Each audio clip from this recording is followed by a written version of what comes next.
Père, je sors, j'ai une fête à laquelle assister. Vas-tu retourner dans ta chambre? Pourquoi devrais-je revenir en arrière? Fils, je n'aime pas le groupe de personnes avec qui tu sors, reste loin d'eux, ils te détruisent, ton caractère, et ta dévotion pour les choses de Dieu, a totalement changé. Depuis, tu as commencé à les suivre, tu n'aimes plus aller à l'église, tu n'étudies plus tes livres, et tu promets d'être médecin, pour pouvoir prendre soin de moi.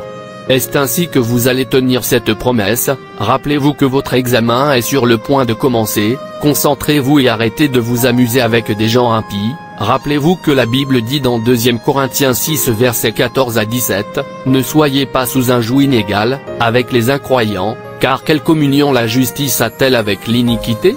Et quelle communion a la lumière avec les ténèbres? Et quelle concorde a le Christ avec Bélial? Ou quelle partie a-t-il qui croit, avec un infidèle? Et quel accord a le temple de Dieu, avec des idoles? Car vous êtes le temple du Dieu vivant, comme Dieu l'a dit, j'habiterai en eux, et je marcherai en eux, et je serai leur Dieu, et ils seront mon peuple. C'est pourquoi, sortez du milieu d'eux et séparez-vous, dit l'Éternel, et ne touchez pas à ce qui est impur, et je vous recevrai, et je serai pour vous un père, et vous serez mon fils et ma fille, dit le Seigneur Tout-Puissant. Fils, Dieu te parle, il a dit que tu es une lumière, donc tu devrais sortir des ténèbres, arrêter de suivre ceux de tes amis, ils ne connaissent pas Dieu, ni le craignent, ils ne te feront aucun bien, je ne veux plus jamais te revoir avec eux, étudier tes livres, pour que tu réussisses ton examen. Je n'écrirai pas l'examen, je ne veux pas, je ne serai pas médecin. Papa, j'en ai marre que tu contrôles ma vie, il est temps que tu me laisses faire les choses à ma façon, tu ne me dis pas avec qui sortir, ou quoi faire de ma vie. C'est de ma vie dont on parle ici, laisse-moi la vivre, à ma façon s'il te plaît. Fils, quel est ton chemin, et pourquoi devrais-je te laisser suivre le chemin qui mène à la destruction? Est-ce que vivre une vie pécheresse a un chemin? Une vie qui ne plaît pas à Dieu, une vie qui mène à ce que je sais, est-ce que c'est ce que tu appelles ton chemin?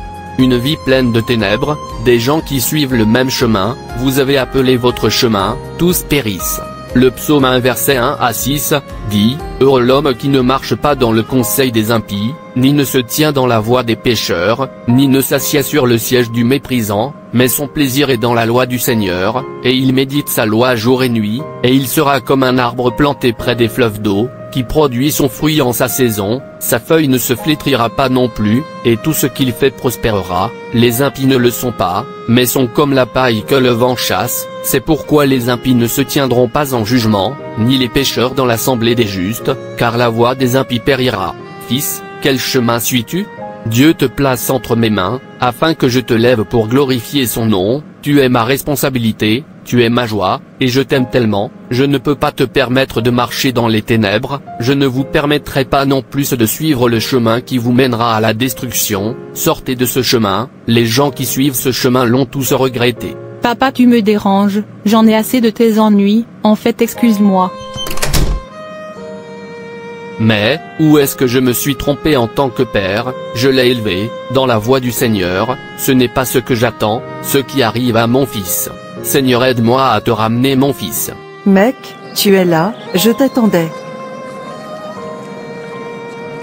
Entrons.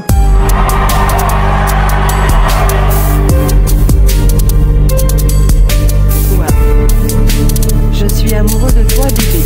Tu es si drôle, tu es le meilleur. Si charmant. Je vous ai dit que vous l'apprécierez, ce n'est que le début, détendez-vous, le plaisir principal arrive. Mec, allons-y, il est déjà tard. Oh, désolé, j'oublie que tu es papa garçon. Moi, papa garçon, en fait je couche avec toi ce soir, je vais m'assurer que cet homme ne me reverra plus, il parle trop, Bible ceci, justice cela, je ne m'amuserai pas, pourquoi? À quoi sert la vie, si je ne peux pas m'amuser et m'amuser? Chai.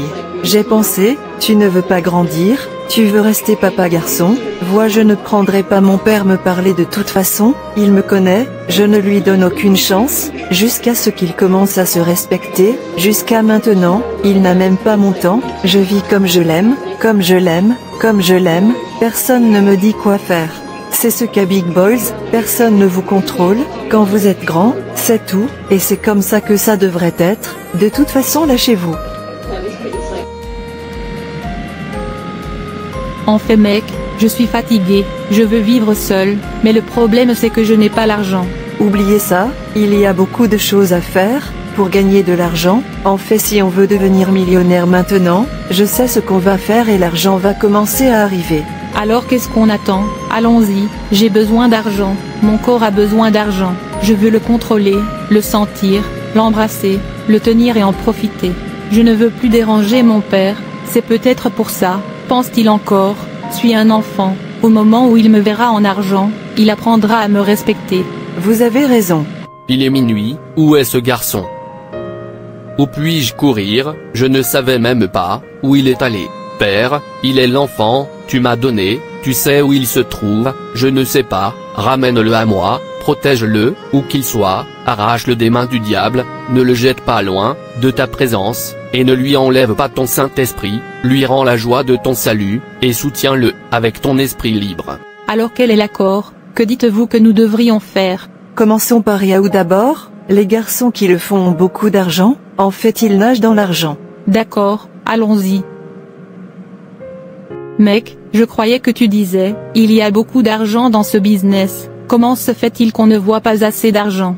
En fait, on ne voit presque plus d'argent de nos jours, le business ne rapporte plus d'argent, je suis fauché, vous savez, je n'aime pas ça, quand je suis fauché, j'ai besoin d'argent. Ok alors, allons-y pour le plan B. Et quel est le plan B? Commençons à kidnapper, quand nous kidnappons quelqu'un, nous demanderons assez d'argent à la personne. Quoi? C'est trop, et s'ils nous attrapent? Mec, oublie ça, ils ne nous attraperont pas. Mais c'est la méchanceté et le péché, aux yeux de Dieu. Lequel n'est pas un péché? Est-ce que Yahoo, pas un péché? Oublie ça, tu as dit que tu as besoin d'argent, maintenant j'essaie de t'aider, et tu es ici à te plaindre. J'ai dit que j'avais besoin d'argent, n'as-tu pas besoin d'argent aussi? Je veux dire que tu en dépenses plus que moi, et écoute tu ne m'aides pas, nous nous aidons nous-mêmes. Ok, peu importe, alors oubliez, celui-ci est un grand péché, et celui-là est un petit péché, le péché est un péché, et il faut un grand cœur pour gagner beaucoup d'argent. Alors, que dites-vous, êtes-vous dedans ou dehors? D'accord, je suis dedans, commençons. Oui je viens, Père. Père, je suis surpris de te voir, comment as-tu su que je suis ici? Parce que tu me manques, fils. Asseyez-vous, s'il vous plaît. Merci. Papa, que dois-je apporter pour vous? Ça va. Bienvenue papa. Fils, je peux voir, tu as une bonne place ici. Oui père, je suis reconnaissant à Dieu. Mais Dieu a-t-il encore une bonne place dans votre cœur? Père tu ne comprendras pas, en fait homme trop occupé. Proverbe 11 verset 4, dit, la richesse ne vaut rien au jour de la colère, mais la justice délivre de la mort. Êtes-vous juste? L'amour de Dieu est-il toujours en vous? Sinon repentez-vous, détournez-vous de toutes vos raisons, alors le péché ne sera pas votre chute. Ézéchiel 18 verset 30. Père, je suis toujours chrétien, je n'ai rien fait qui appelle à la repentance. Mon fils, ne méprise pas la discipline du Seigneur, et ne méprise pas sa réprimande, car le Seigneur discipline ceux qu'il aime, comme un père le fils, il se réjouit. Proverbe 3 versets 11 à 12. Tous ceux qui pêchent, en dehors de la loi, périront aussi, en dehors de la loi, et tous ceux qui pêchent, sous la loi, seront jugés, par la loi. Romains 2 verset 12, souviens-toi que tu es un enfant de Dieu, toi est élevé dans les voies du Seigneur, vous connaissez la loi, marchez dans la lumière, afin que vos jours soient pleins de lumière. Père, ne te dérange pas, tu es venu me voir, détends-toi, l'Esprit Saint est toujours avec moi, je veux dire que Dieu est au contrôle. Et donc je vous le dis, toutes sortes de péchés et de calomnies peuvent être pardonnés, mais le blasphème contre l'Esprit ne sera pas pardonné. Matthieu 12 verset 13, reviens à la maison fils, le Seigneur t'attend toujours, tourne-toi maintenant, pendant que Jésus la porte reste ouverte. Je vais y aller maintenant, j'ai une activité à l'église à laquelle assister. Ok papa, je vais te rendre visite. Je suis une déception pour Dieu et mon Père, j'ai plongé dans le péché, Dieu me pardonnera-t-il encore? Mec, à quoi tu penses? Mon père est venu. C'est tout, oublie ça, il y a des affaires, je veux dire avec beaucoup d'argent. Ok continue. Tu vois, je découvre la fille de gouverneur, on va la kidnapper, et tu sais ce que ça veut dire, on est dans beaucoup d'argent. Oup, oup, oup, oup. Oui. Après celui-ci, je démissionnerai. Quand les affaires vont-elles avoir lieu? Cette nuit. Reste ici, et regarde, pendant que je la tire dehors. D'accord, je vais. Fais attention. Mon cœur, mon cœur. Audio Jungle. Que se passe-t-il? D'où vient le coup de feu? Vous êtes en état d'arrestation. Officier, je suis innocent. Audio Jungle. Tais-toi criminel, on te surveille depuis longtemps maintenant, je te promets, tu pourriras en prison. Maintenant déplacez-le. Un homme peut-il prendre feu dans son sein et ses vêtements ne pas être brûlés? Il est donc de votre responsabilité de tenir compte de l'avertissement du Christ.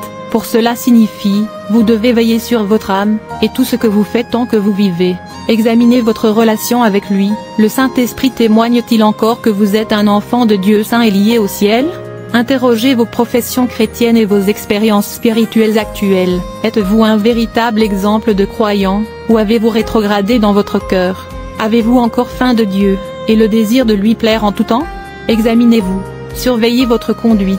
Ne vous impliquez dans aucune activité qui percera et fera dérailler votre foi en Christ. Surveillez votre caractère. Communiquez avec tout le monde dans l'amour de Dieu. Soyez saints, humbles et serviables. Marchez dans l'esprit et ne soyez pas soumis aux mauvais désirs de la chair. Surveillez votre conversation, que vos paroles soient toujours avec grâce, aimant, élevant et encourageant. Colossiens 4 verset 6. Veillez contre les péchés qui vous assaillent et les moments d'inattention. Hébreux 12 verset 1. Pardonnez, ne permettez jamais à aucune racine d'amertume, germe dans votre cœur. Hébreux 12 verset 15. Votre foi peut être mise à l'épreuve. Néanmoins, gardez constamment les yeux sur Jésus. Hébreux 12 verset 2. Il est l'auteur et le perfectionneur de notre foi. Il est capable de vous empêcher de tomber et de vous rendre joyeux et irréprochable, devant sa glorieuse présence. Jude 24. Placez votre cœur et votre affection sur les choses d'en haut. Ne soyez aveuglés par la poursuite des richesses et du confort de ce monde, que votre esprit devienne insensible au retour imminent de Christ. Colossiens 3 verset 2. Encore, cher chrétien, prends la tête, ne joue pas avec ton destin éternel. Merci d'avoir regardé. Et n'hésitez pas à vous abonner, liker et partager. Que Dieu te bénisse. Et souviens-toi, Jésus t'aime vraiment.